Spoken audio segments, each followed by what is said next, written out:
Kagurabachi is just one of those stories. It is my favorite new gen currently right now. There's literally nothing being published that has beaten Kagurabachi. It is, damn, I say the face is Shonen currently behind One Piece. Once, if it ever comes a time where Luffy steps off that throne, Kagurabachi is here to accompany it because it is crazy. Before we get into the volume contents, I just want to put this out there and say I started reading Kagurabachi because of the memes, I'm sure, like everybody else. Getting into volume 1, I didn't think much of the story and I had nothing to go off it besides the meme. So it was a pleasant surprise when the story was actually good. So I got up to there, volume started piling up a little bit, and then I binged all the way up to volume 5 when I repicked it back up. And I still remember, this is vivid, going into Barnes & Noble's on volume 6 release day and sitting in store and reading half of the volume there. I just couldn't put the book down. That's how good this series is. And when I tell you, I was ecstatic when I saw that Barnes & Noble had Kagurabachi Volume 7 on the floor before the release date of this week. Woo! You know I had to pick that one up. I was ecstatic to find this.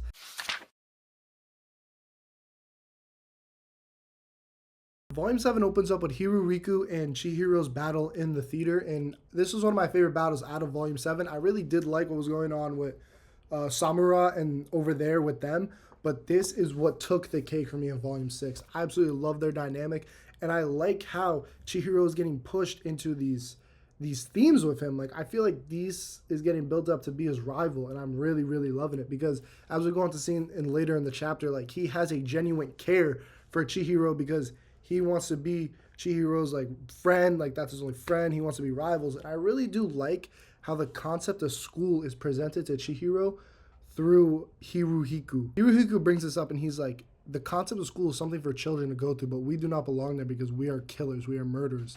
And this just really sets it in for Chihiro. And I was like, wow, because later in the volume, spoilers, we'll get there when we get there, but a little glimpse into the future, we do end up visiting a school, and he basically relives that conversation in his head. And it's really cool to see how, like, he is just sitting and realizing what he is doing has no turn back. Like, he is a killer and he has to live on that road that he has set for himself. But going on from there,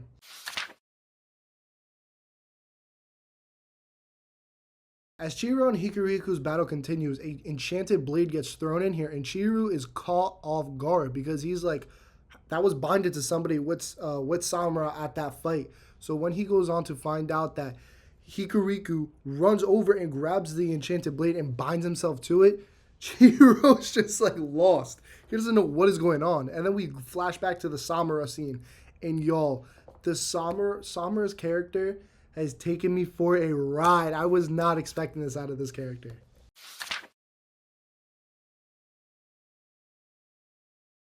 We go on to find out that Samura and Yoji, the one that was binded to the enchanted blade that got through into the Chihiro fight, Yuji is dead. Now that we know Yoji is dead, that's just how you break the barrier between the enchanted blades and the binded wielder. So he is dead, that the readers know, but we don't know how he dies. And we go to find out that Samura ended up taking the burden, and he goes, I will end this war myself, and I have to kill each and every sword bearer, including myself. So he just straight up kills Yoji right there. And this comes after the revolution where he's like, if I am to wield this enchanted blade again after 18 years, I have to root out all evil. And he goes on to say that, yes, we are viewed as heroes in the public eye in society, but what we did in that war that got covered up does not make us heroes. And for us to root out all evil, we have to exterminate the enchanted blade wielders. So he goes and knocks out all the guards and is telling Yoji this, and they go on to have a duel. And Samura comes out on top, and I was just not expecting that plot twist right there. Then as Yoji falls to the ground, Hakuri pulls over Chihiro from the fight in the theater, and Chihiro is as stunned as us. He starts spiraling. He doesn't know what is going on because Samura has been his idol since he was a kid. And as we come to learn, Samura taught Chihiro some of his first sword technique. So for him to see Samura killing Yoji, someone that he viewed as an ally, it sent him spiraling. And then Samura turns to him and he goes, oh, Chihiro, like, what are you doing here? And then he's like, what are you doing? Right? So they're all freaking out. And then we go on to see Samura turn to him with his blade, and he goes, so that is the 7th enchanted blade I've been hearing about. And then he goes on to, in one fell swoosh of his sword, kill Chihiro. Kill Chihiro. When I tell you, it was like it's one of those panels that's just like you read once and you got to step back and it's like confirmed dead Chihiro and Yoji. I was like, Chihiro's dead? I was like, what? Then as we go to find out, Samura is working with the opposition as he feels their group is necessity to ending this whole war because he believes that he could just end them right there and right now. But he feels that through them, he can find all the enchanted blade users. And so this is just a means to an end for him. As we come to find out, Samura killed Chihiro because he knew that that would sever the connection between him and the seventh enchanted blade, and that was in his mind a way to spare him, a way to free him from this burden that he has walked down since a child. And to me, I love this scene because we start to see Chihiro contemplate with where he's at in life, and he's like, I've killed people, I can't go back. Like, Chihiro has gone down a path that there is no return of. And I absolutely love how Chihiro has to like realize this and accept this and become a better person and continue walking this path of just death and destruction in order to avenge his father, because he is able to give up the path of revenge right here, but he ends up picking back up the seventh enchanted blade and ends up rebinding with it. So there he's set. He's set on walking down this path. Then we go on to find out that Hakura is severely injured from his fight, and let me just say it is bad. Like the injuries, they are saying that he might not even recover. They have this machine, it almost looks like an MRI CAT scan machine on his eyes, and they go on to say that he might not even recover from the battle that he had because, of course, as we know, his sorcery takes a lot out of his eyes and it works through his eyes. So it is just, it's bad. Like it's not looking good for his character right now. And of course, Chihiro takes that burden. He goes on to say that because I'm weak, I'm inflicting pain on others, and if I was stronger, I would be able to protect them. So he goes on to say that he needs to get stronger if he wants to continue to walk down this path that he has chosen for himself. So in order to do this, he figures out and analyzes and identifies that he's relying too much on his enchanted blade because yes, he has been with his enchanted blade longer than all of the other sword wielders with 3 years time, and all the other sword wielders have had a year to 2 years with theirs. He is severely just he's not as great of a swordsman. That's the best way to put it. He's not as good as a swordsman, and he identifies this and goes, if I learned how to use a base sword, non-enchanted blade better, I will go on to become a master of my enchanted blade even more than I am. And that is just something that I find really, really interesting and really, really cool that Chihiro is going to take the next step for his character in this like plot where we're at.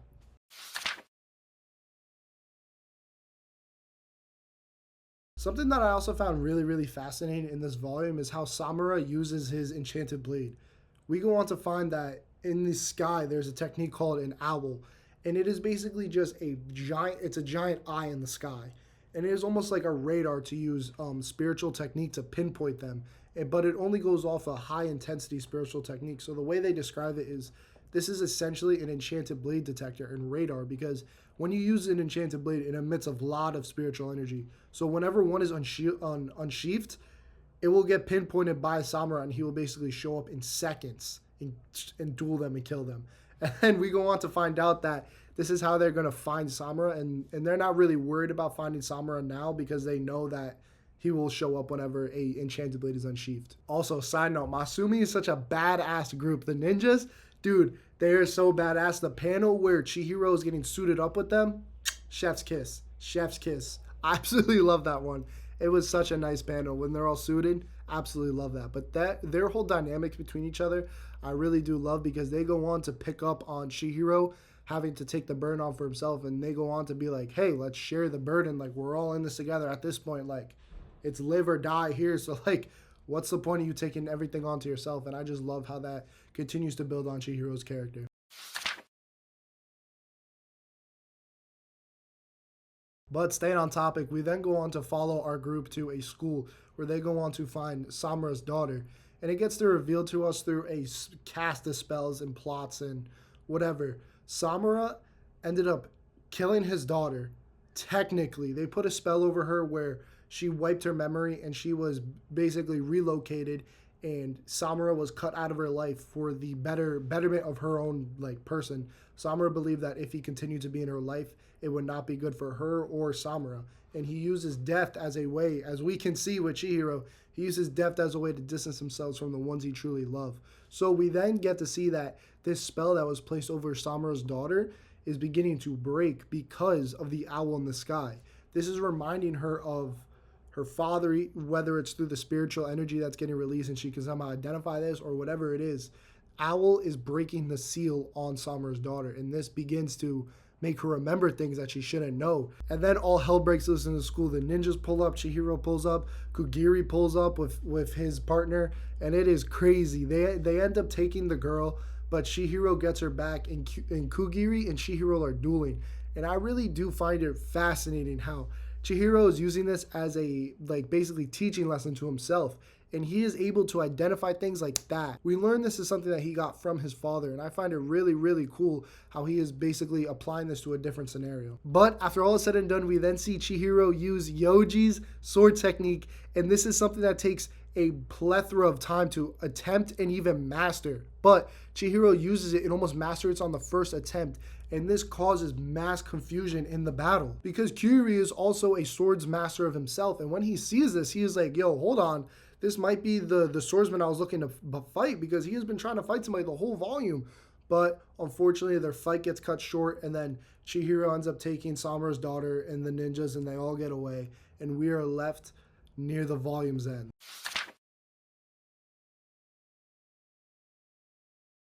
With the volume ending with all the ninjas, Chihiro, and Samura's daughter in a room. And Chihiro basically goes on to say that yes, he could have wiped the memories of his father and he could have lived a peaceful life, went to school and all that, but he wouldn't give that up for just the memory of his father, and he loved what he did. So he gives Samura's daughter a proposition. He goes, when the seal breaks, we're going to break it to you and we're going to explain everything, and you will decide whether you want to live with the memories and either with your father or you want to be brainwashed and just live on your own life. He goes, you have the right to make that. Nobody else can make that for you. And that is where the volume ends.